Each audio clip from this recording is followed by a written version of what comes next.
第26章艾蒙人。摩賽亞嘅兒子教導拉曼人福音，成千上萬嘅拉曼人都悔改而加入咗教會。嗰啲加入教會嘅拉曼人稱佢哋自己為安太尼腓里海人或者係艾蒙人，佢哋係一班正義而且刻苦耐勞嘅人。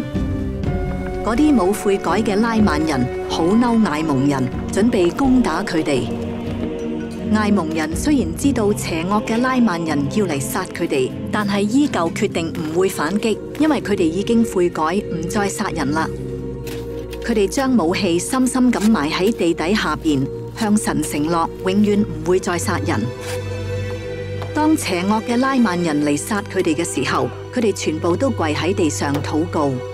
見到艾蒙人冇反擊，好多邪惡嘅拉曼人都停低落嚟，唔再殺佢哋。有一啲拉曼人後悔自己殺咗人，佢哋丟低武器加入艾蒙人，佢哋唔再打仗啦。呢個時候，更多嘅拉曼人嚟殺害艾蒙人，佢哋仍然唔反擊，好多人因而被殺死。艾蒙唔希望佢所愛嘅人民被毀滅，於是祈禱尋求幫助，主叫佢帶領人民離開呢一個地方。柴雷漢拉地嘅尼腓人將求婚地俾咗艾蒙人，而且保護佢哋，佢哋變成咗朋友。